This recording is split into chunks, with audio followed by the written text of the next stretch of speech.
Hello students, हम लोग पढ़ रहे हैं नया अध्याय जिसका नाम है मूल अधिकार व मूल कर्तव्य। मूल अधिकार का अर्थ है, मूल का अर्थ है जो हमारे जीवन के लिए आवश्यक है, और यहाँ पर मूल कर्तव्य भी है। अधिकारों की जब हम बात करते हैं तो अधिकारों के साथ कर्तव्य भी आते हैं।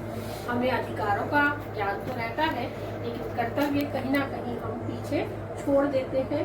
इसलिए हमारे भारतीय संविधान निर्माताओं ने मूल अधिकारों के साथ साथ मूल कर्तव्यों को भी जोड़ा है। हम सबको ज्ञात है कि मूल अधिकार कितने होते हैं और मूल कर्तव्य कितने होते हैं, लेकिन उसे जानने से पहले हमें मूल अधिकारों के इतिहास को थोड़ा सा जानना होगा कि ये कहाँ से प्रारंभ हुआ और कैसे मूल अधिकार हमारे जीवन की मूल आवश्यकताओं के साथ जोड़े गए। तो इसका इतिहास थोड़ा पुराना है। हमने फ्रांस की राज्य क्रांति का नाम सुना है। तो फ्रांस की राज्य क्रांति ने ही सबसे पहले स्वतंत्रता, समानता और भ्रातृत्व का पाठ पढ़ाया, और तभी से फ्रांस की राष्ट्रीय सभा ने 1789 में यानी 1789 में इसे मूल अधिकारों के रूप में मान्यता प्रदान की। वहाँ पर घोषणा की गई मूल अधिकारों के रूप में स्वतंत्रता, समानता और भ्रातृत्व। उसके बाद में अमेरिका ने 1791 ईस्वी में संविधान में इसे स्थान दिया। अमेरिका का संविधान पुराना संविधान है सबसे, और इस संविधान में लेकिन उसको अपना स्थान दिया।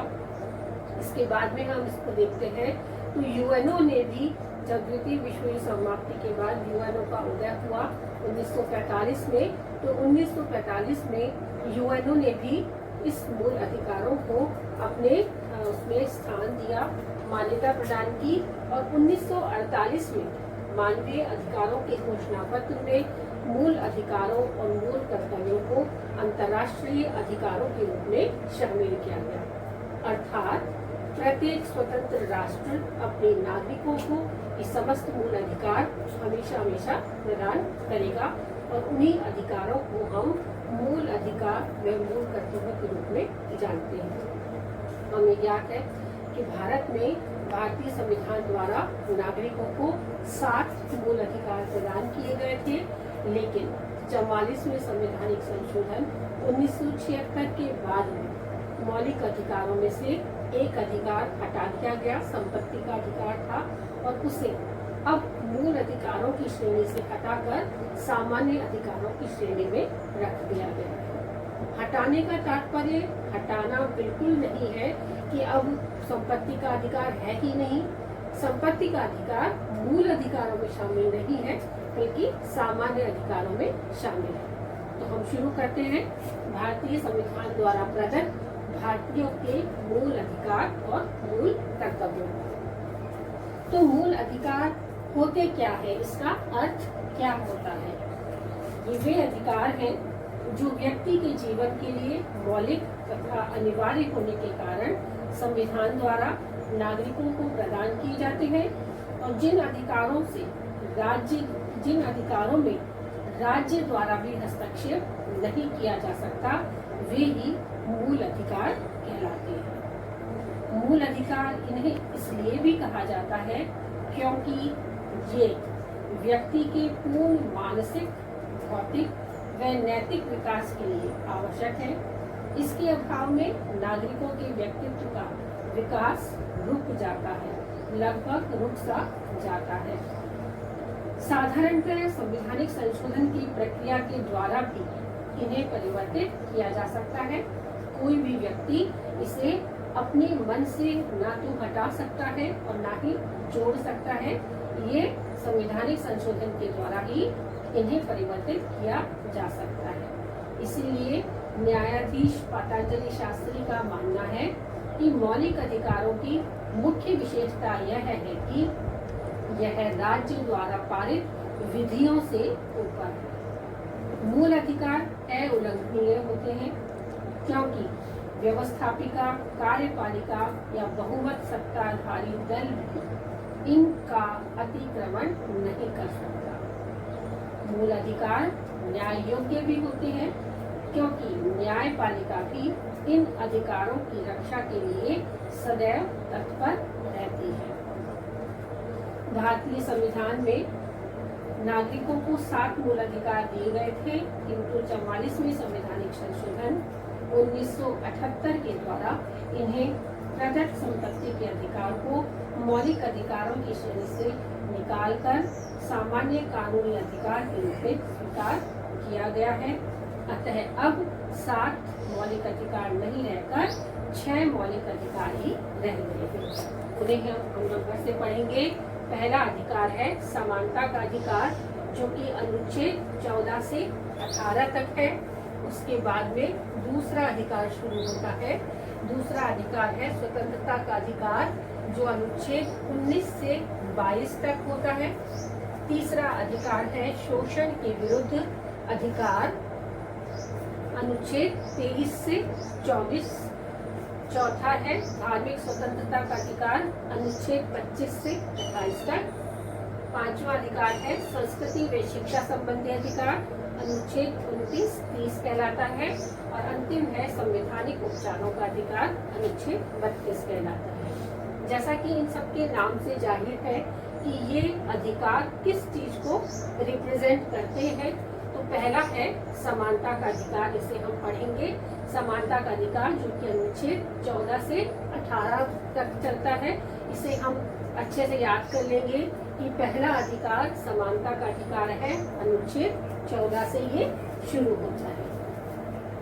तो भारतीय संविधान का आधार स्तंभ समानता का अधिकार है, जो सभी नागरिकों को कानून के समकक्ष राजकीय नौकरियों में समान अवसर और सामाजिक समानता प्रदान करता है और विशेष उपाधियों का भी निषेध करता है।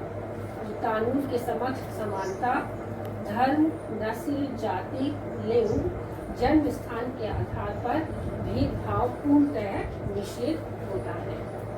राज्य के अधीन नौकरियों के लिए समान अवसर, अनुच्छेद पहला जो है ये अनुच्छेद 14 जो है वो कानून के समक्ष समानता की बात करता है। अनुच्छेद 15 धर्म, नस्ल, जाति, लिंग, जन्म स्थान के आधार पर भेदभाव को निषेध करता है। राज्य के अधीन नौकरियों के लिए समान अवसर, अनुच्छेद 16 है। अस्पृश्यता के लिए निषेध, अनुच्छेद 17 है। और उपाधियों का निषेध, अनुच्छेद 18 है। अनुच्छेद 18 में व्यवस्था की गई है कि सेना अथवा विद्या संबंधी उपाधियों के अलावा राज्य अन्य कोई उपाधि प्रदान नहीं कर सकता, क्योंकि ये सामाजिक जीवन में भेदभाव उत्पन्न करते हैं। इस भेदभाव को मिटाने के लिए ही समानता का अधिकार प्रदान किया गया है। उन्हें हम इसको याद कर लेंगे। पहला मूल अधिकार समानता का अधिकार है, अनुच्छेद 14 से 18 तक, जो हमें हर जगह समानता का भाव दिलाता है। दूसरा मौलिक अधिकार है स्वतंत्रता का अधिकार, अनुच्छेद 19 से 22 तक चलता है।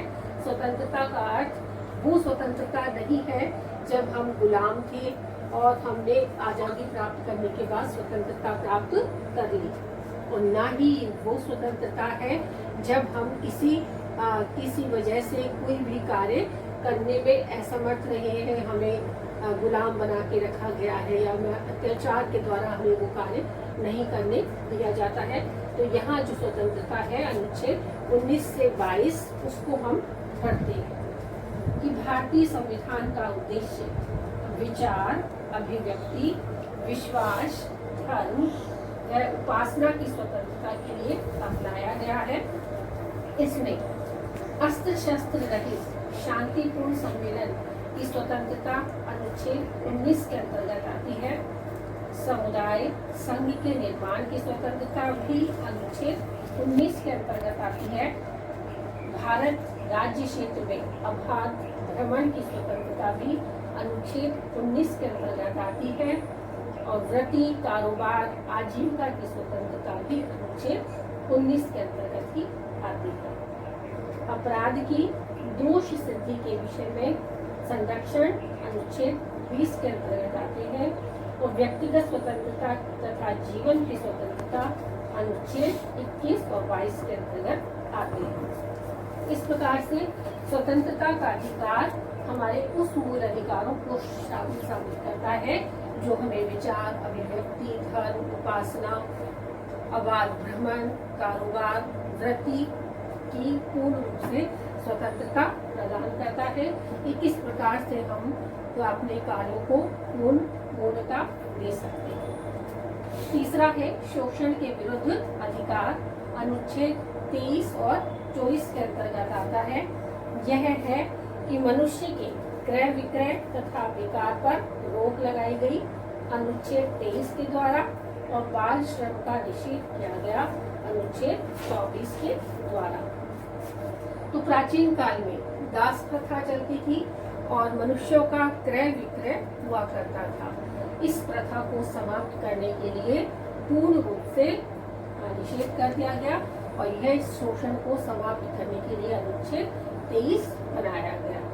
उसके बाद में अनुच्छेद 24 आता है जो बाल श्रम की ओर हमारा ध्यान आकर्षित करता है कि बाल श्रम का अर्थ यह है कि 1 से 14 वर्ष के बच्चों के लिए शिक्षा पूर्णतः अनिवार्य है और यदि वो शिक्षा हासिल न भी करें तो उन्हें किसी भी प्रकार की आर्थिक रूप से जो कमा रहे हैं वो कार्य करने के लिए रोक लगाई जाए।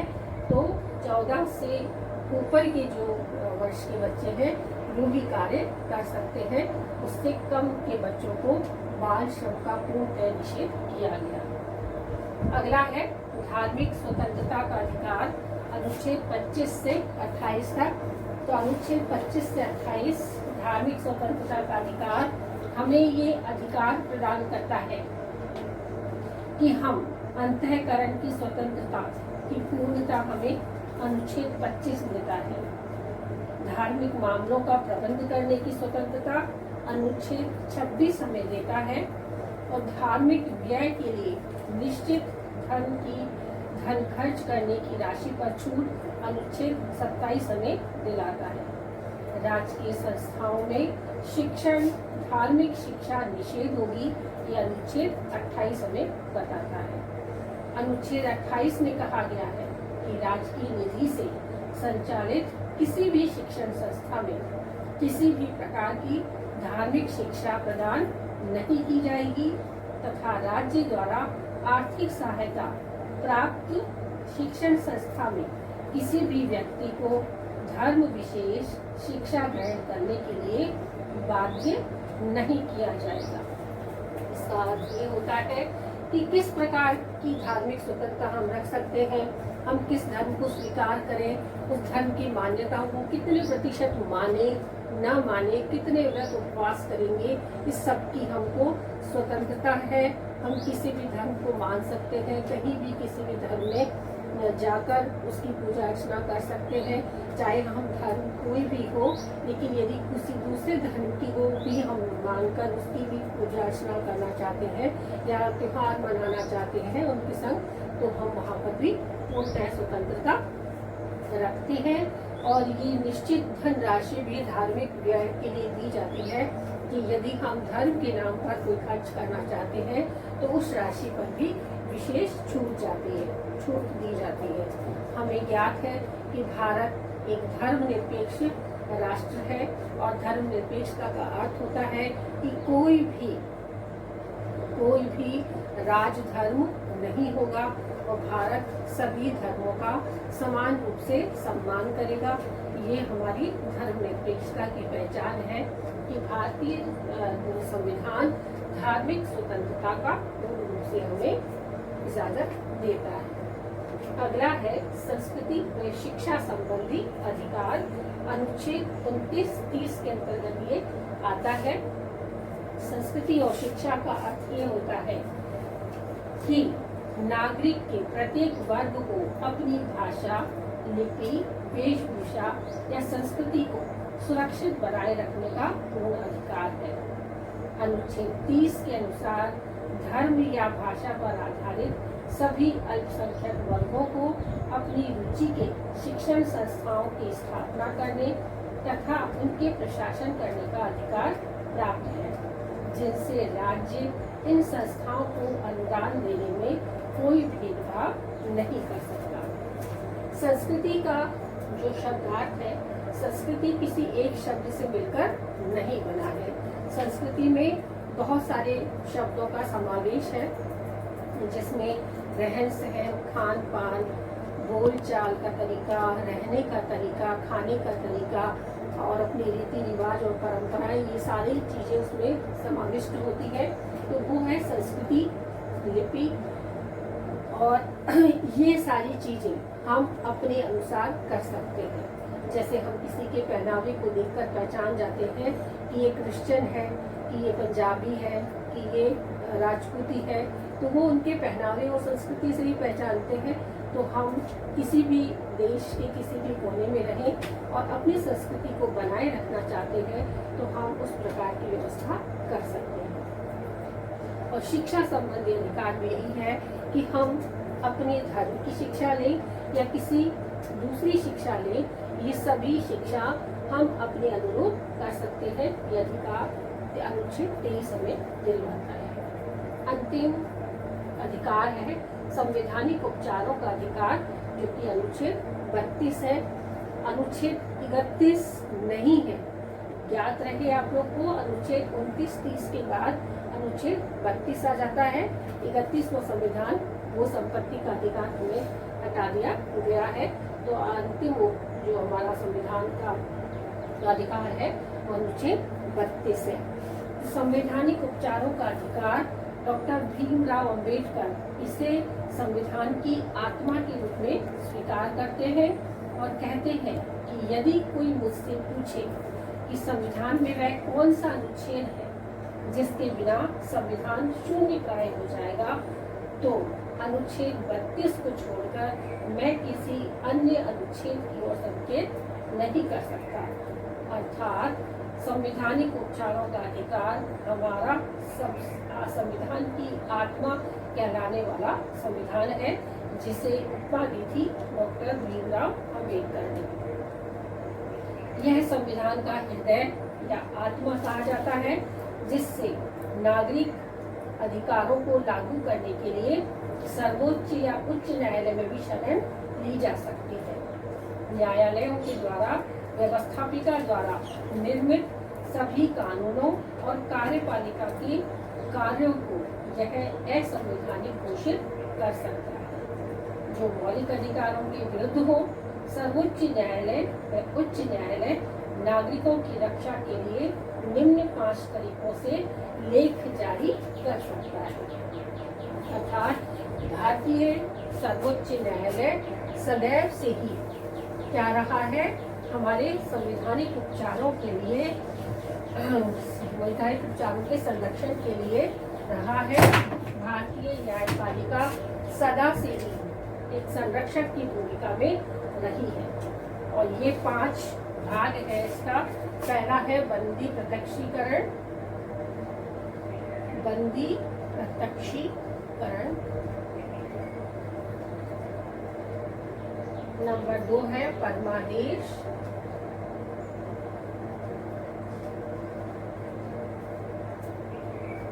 नंबर 3 है प्रतिषेध।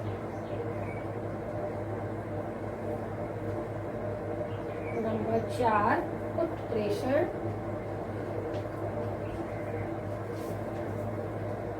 नंबर 5 अधिकार प्रच्छा।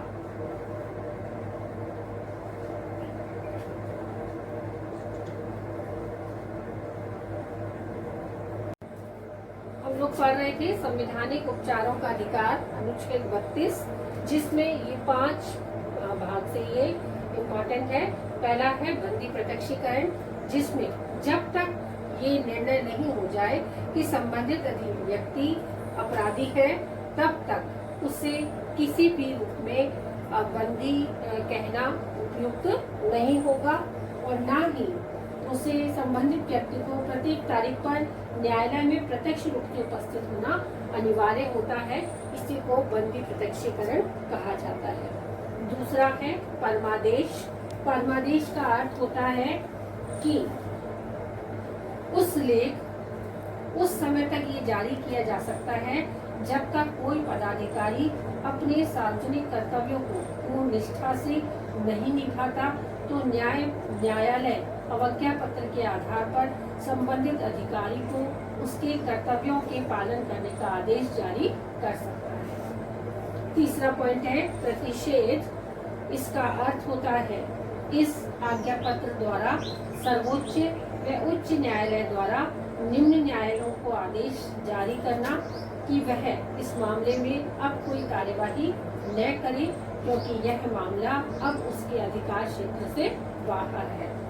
तो परमादेश का अर्थ ये होता है कि यदि कोई पदाधिकारी अपने कार्यों की पूर्ण रूप से भागीदारी नहीं निभाता और अपने कार्यों की अवज्ञा कर रहा है तो उसे न्यायालय द्वारा आदेश दिया जाता है कि वो अपने कार्यों को सही ढंग से निभाए। और प्रतिषेध का अर्थ ये होता है कि उच्च न्यायालय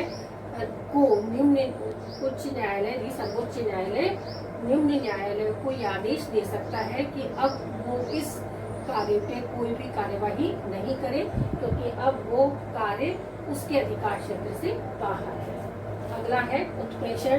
इसका अर्थ होता है कि इस आज्ञा पत्र द्वारा किसी विवाद को निम्न न्यायालय से उच्च न्यायालय में भेजने के लिए जारी किया जाता है, जिससे वह अपनी शक्ति आर्थिक अधिकारों का उपयोग न करे या अपनी शक्ति का दुरुपयोग करते हुए न्यायालय के प्राकृतिक सिद्धांतों को भंग न करे।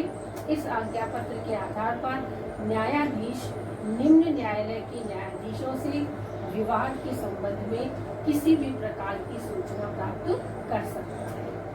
और अंतिम है अधिकार रक्षा।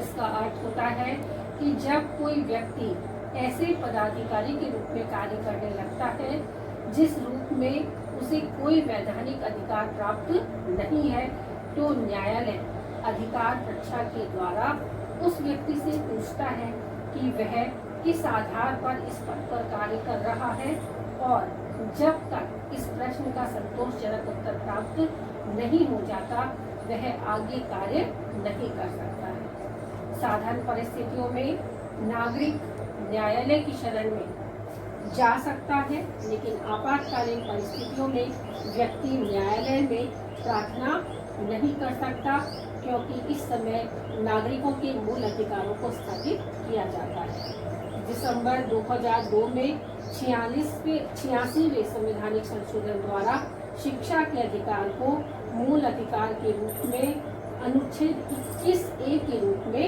जोड़ दिया गया है। तो इस प्रकार से उत्प्रेषण का अर्थ और अधिकार रक्षा भी के द्वारा मूल